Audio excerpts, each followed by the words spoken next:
Welcome back to Roaming the World with you. In this week's video, we're visiting the east end of Grand Cayman.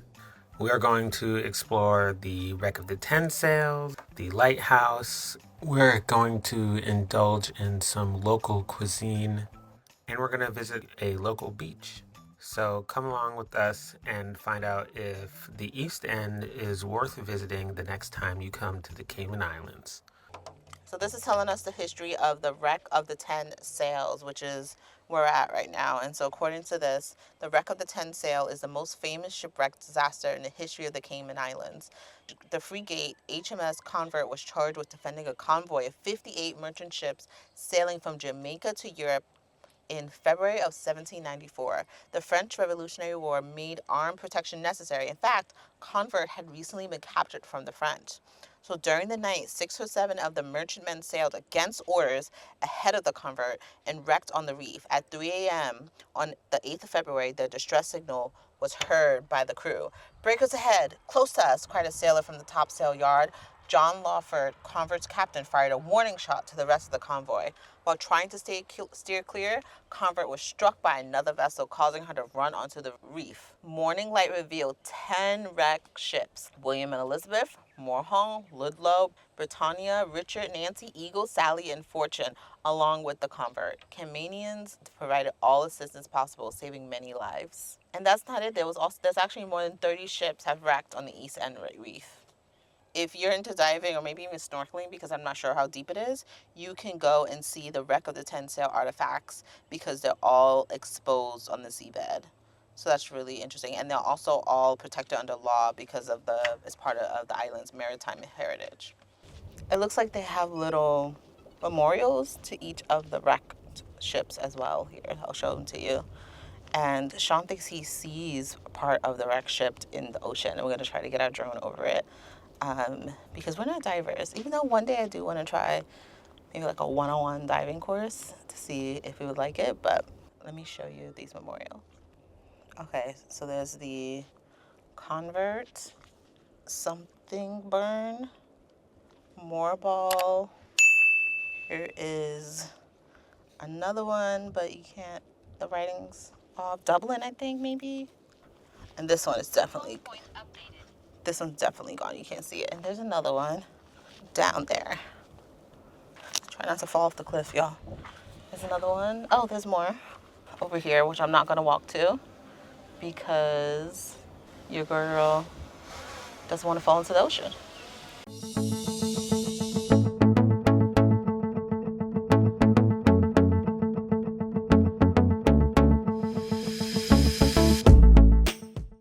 Yeah, I don't know where shipwreck was, but it's not exactly here. We think it's far out in the water, but it's hard to see, and I couldn't even get out of the drone. So yeah, I guess that's it for now. But it's a very pretty, well-maintained kind of park. There was a couple pieces that we saw up front. Yeah, other than that, that's it. We don't have much of a itinerary of our exploring of the east end of the Grand Cayman, but we did see the sign for the East End Lighthouse, and we had such a good time at the Barbados Lighthouse, so we're going to see if it's just as magnificent.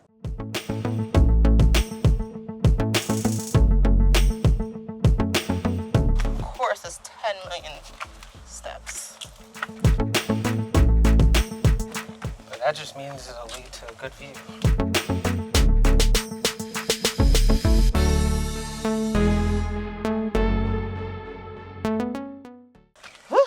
I think I burned more calories than the cave walk. These lighthouses were built in 1918 and 1919. There's 5 of them throughout the coast. And basically the British provided these 5 lighthouses to be built on each of the 3 islands. And a condition of them being erected was it had to be on Crown land. So meaning like the British royalty, the monarchy.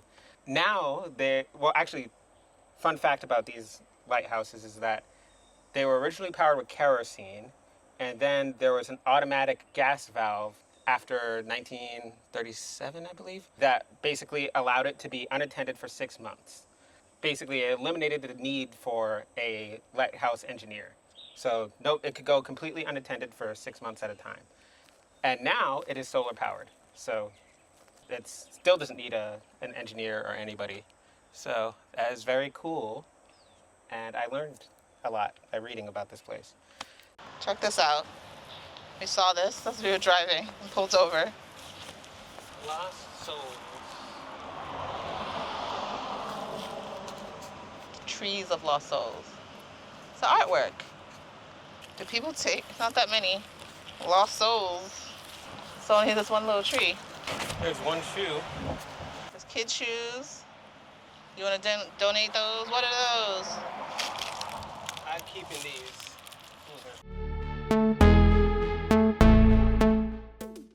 Decided to pull over, have an early, I guess, dinner at Captain Herman's fish fry. Stewed turtle here, y'all, but it's too late and they ran out. So maybe we'll come back tomorrow early for lunch.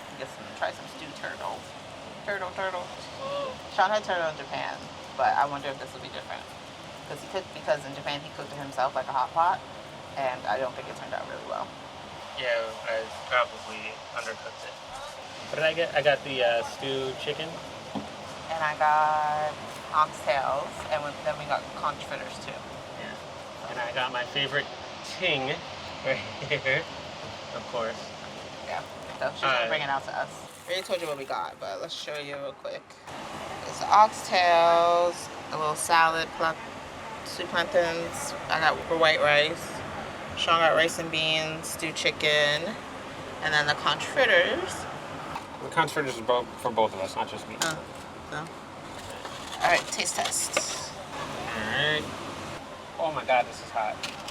I'm gonna be a tourist to use a fork. It feels wrong, but I'm doing it. You are a tourist. All right. Is it really that hot? It's like a tartar sauce. It's hot. Tastes it without the sauce. It's got a little spice to it. Yeah.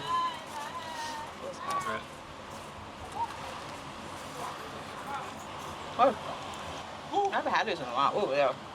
There it goes. It's spicy. Depending on which bite you get, it's spicier. Probably need the sauce to mellow it out. Let's try these oxtails. They're not that tender, so I do need a knife. It's my stewed chicken.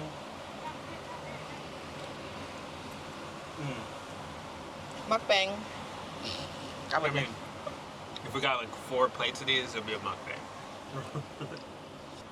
Sort of. Want to switch?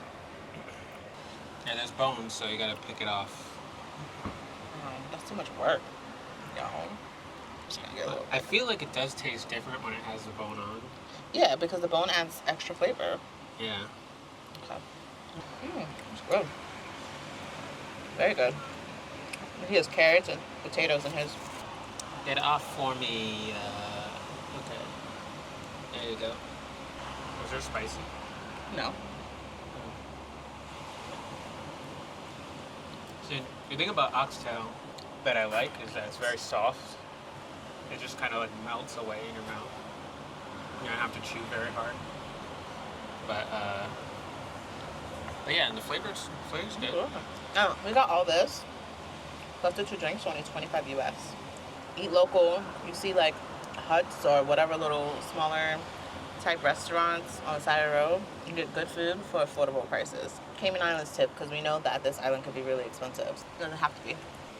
One of the East End's impressive natural wonders is the blowholes. Look at that. These are natural geysers that are formed by the waves forcing water up through the holes. And I think it's limestone rock, so it creates these like dramatic sprays of water that shoot up in the air. Come when it's high tide so that you can see it in all its glory. This is definitely one of the things, like one of the reasons I love getting a rental car, so that you can just drive around and discover things on your own, and you never know. Oh, there it goes again. If I was close, I'd be getting soaking wet. And we'd have probably never gotten to stop here unless we had like a private driver or a rental car. So if you are able and willing to rent a car, it wasn't that expensive here on the Cayman Islands for, we have like 7 days, 6 nights. It was $100 and some change without the insurance. And if you get insurance, it's a little bit more depending on each rental car place. So very affordable to rent a car here on the Cayman Islands. Sean's gonna get closer because it is very rocky and I don't have the right shoes on. Let's see if he gets soaked. Ooh, there's like snails. This is like how you get swept away. You come down here. Whoa. Okay, that's scary. I'm not going over. Come on, go closer. No way. No way. No way. That's what happens when you don't know nothing. It's like, oh my God.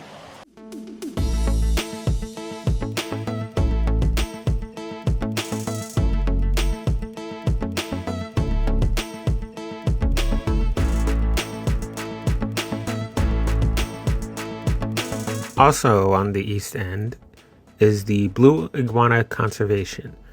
Check out our previous video to see what we did there.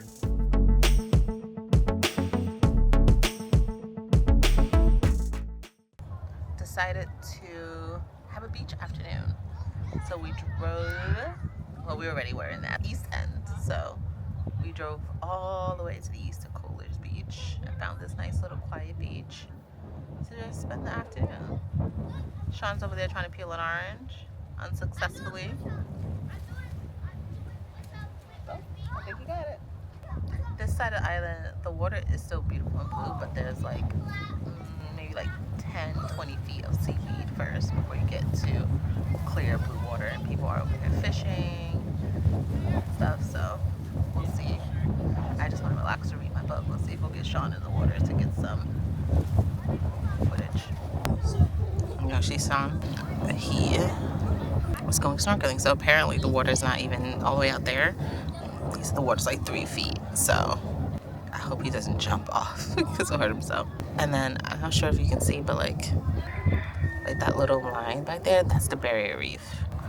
So this is a great place to go diving because all of that, like what looks like the horizon, is actually a barrier reef.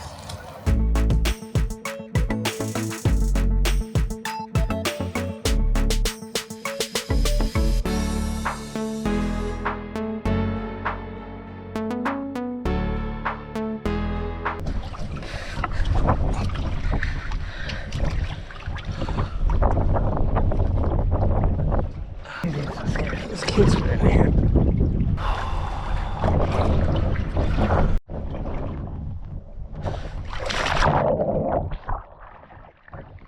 Okay, I was right about it being 3 feet deep. It is 3 feet deep.